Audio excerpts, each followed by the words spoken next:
አሁን ያለንበት ዘመንስ ውሸትና ጩኸት የነገሰበት ነው። ውሸትና ጩኸት ደግሞ አይሰሩም ብቻ ሳይሆን የተሰራ ያፈርሳሉ። ፖስት ትሩዝ የሚባለው ዘመን ድህረ እውነት የሚባለው ዘመን ዋነኛ ዓላማው ምንድነው? ፖስት ትሩዝ ማለት ዋነኛ ዓላማው ፐርፐዝ የሌለው ዓላማ የሌለው ከዕለት ጉርስ ከእፍታ ተሻግሮ ማሰብ ማየት የማይችል ትውልድ መፍጠር ማለት ነው። ፖስት ትሩዝ እንደሱ ነው። ውሸት ውሸት ውሸት ምንም ኮንሲኩዌንሻል የሆነ ሐሳብ የለም። ሲኩዌንሻል የሆነ ኖሌጅ የለም። ሀ ተብሎ ሁ የለም። ሁሌ ሀ ነው። ሁሌ ጩኸት ነው። ሲሰባሰብ አንድ ግብ የሚያሳካ ነገር የለውም። ፖስት ትሩዝ ሎጂክ የቀነሰ ማለት ነው። ሪዝኒንግ የቀነሰ ማለት ነው።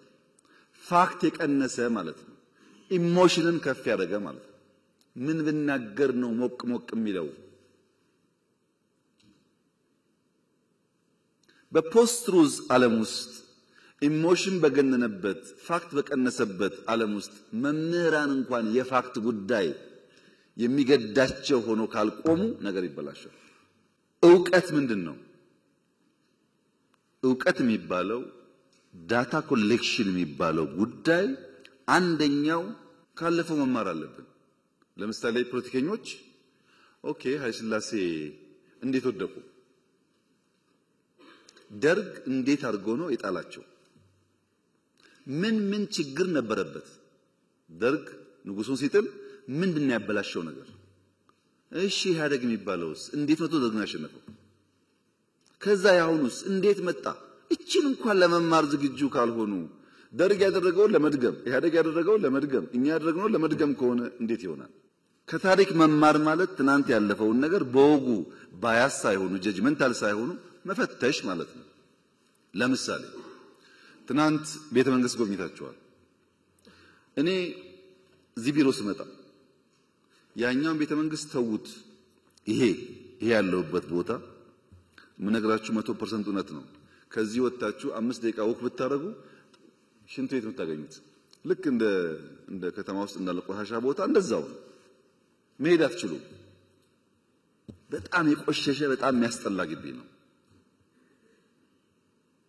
ይሄንን ከሰራን በኋላ እንደምታውቁት ይሄንን ግቢ የሰራነው ለምነን ነው። ከምንም የታዝነቲንግ ቱዱ ከመንግስት በጀት ጋር እዚህ ግን 1 ሚሊዮን ሰው ነው በአመት የጎበኘው ዩኒቲ ፓርክ። ብር አገኘን። በእኛ ብር ፈረንሳዮች አገዙን። ፕራይቬት ሴክተር ጨመርንና ታች ደግሞ ሄደን ገነባን። ምን ገነባን? ታች ቪዲዮ አይታችሁ ከሆነ መድገም አያስፈልግም።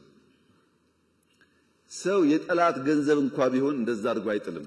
እንኳን የራሱን የሀገሩን ታሪክ ተውና የጠላት እንኳን ቢሆን ከማረከ በኋላ ወልወል አድርጎ ይተቀምበታል። ይሄ ግን የኛ ሀብት ነው። እዛ ያያችሁት ወርቅ እኮ የማንም መንግስት ወርቅ አይደለም፣ የኢትዮጵያ ወርቅ ነው። ወርቅ ይዞ የነገሰ እኮ የለም፣ ነክሶ ነው ወርቅ ያገኘው። እንዴት ሰው የራሱን ታሪክና ሀብት አቆሽሾ ይጥላል? ትክክል አይደለም። እዛ ታሪክ ውስጥ የማይመች ጉዳይ ሊኖር ይችላል፣ እንማርበታለን። ታሪክ ነው፣ አንቀይረውም። ፋሲልን ተመልከቱ። ከተሰራ 390 ዓመት ገደማ ነው። በ390 ዓመት ጊዜ ውስጥ ጣሊያን ሲመጣ መጥቶ አፍርሶት ነበር። የተወሰነ ቦታ አፍርሷል። እንዴት ለ100 ዓመት ያንን ነገር ሳንጠግን ኖርን ብሎ መጠየቅ ሲገባው እንጠግነው ሲባል አትንኩት ነው ያለው። አሁን አይታችኋል ለውጡን። ከዛ የመጣችሁ እንደምታውቁት በየትኛው መመዘኛ እንኳን ለኢትዮጵያ ለአፍሪካም ቢሆን የሚያኮራ ነገር ነው። ምንም መጥፎ ነገር የለበት። መጠበቅ ግን አለበት። መጠበቅ አለበት። እያንዳንዱ ታሪክ ቦታ ላሊበላም ይሁን ፋሲልም ይሁን ጀጎልም ይሁን አባጅፋርም ይሁን አላላኬላም ይሁን እዚህ ያሉ ፓላሶችም ይሁኑ ይሰሩ ይጠገኑና ለትውልድ ይለፉ ያለበት ምክንያት እያንዳንዱ ውስጥ ዕውቀትና ትምህርት አለ። ሁለተኛው ዕውቀትና እውነት ቢፈልጉት ያለንበትን አውድ መገንዘብ ነው። ዘረኝነት፣ ሰፈርተኝነት፣ መንደሬነት የተንሰራፋበት ብቻ ሳይሆን እንደ ካንሰር ሴል ነው ራሱን በራሱ ያዋለደ የሚሄደው። ባይዘወይ ሰዎች ዘረኝነት ሲባል ይሄ የኦሮሞ አማራ ወይም ጉራጌ ወላይታ ይመስላችኋል? እንደዛ አይደለም። ዘረኝነት ማለት በኦሮሚያ በተወስዱት ጅማ፣ አርሲ፣ ወለጋ የሚባል በሽታ አለ። ወለጋ ብትሄዱ ሆሮ ቄለም የሚባል በሽታ አለ። ከወለጋ የመጣ ያውቁታል። ጅማ ብትሄዱ ከጌራ ከምናምን ከሊሙ የሚባል በሽታ አለ። አያልቅም። እዛም ጌራ ከተገባ በኋላም አለው። ሰው አስተሳሰቡ አመለካከቱ እየጠበበ የሰውን ክብርና ቫልዩ እያወረደ የሰው ክብርና ቫልዩ ደግሞ ሲወርድ እኔም ወርዳለሁ ብሎ የማያስብ መሆኑ አንተ ዝቅ እያረክ አንተ እያዋረድክ ልትከብር አትችልም። ግድ የለም ሰብሰብ ብለን ቋንቋ ይለያያል፣ እውነት ነው። ፍላጎት ይለያያል፣ እውነት ነው። ጾታ ይለያያል፣ እውነት ነው። ጂኦግራፊያችን ይለያያል፣ እውነት ነው። እነዚህን ተቀብለን ደግሞ አንድ የሚያደርገን በርካታ ቫልዩስ ስላሉ በእነሱ ጥላ ስር አብረን ሀገርን እንስራ፣ ኤግዚስት እናድርግ። አሁን ያለው ዘመን ሰርቫይቫል በራሱ ከባድ ችግር ስለሆነ መሰብሰብ ያስፈልጋል ብሎ ማመን አለበት ሰው።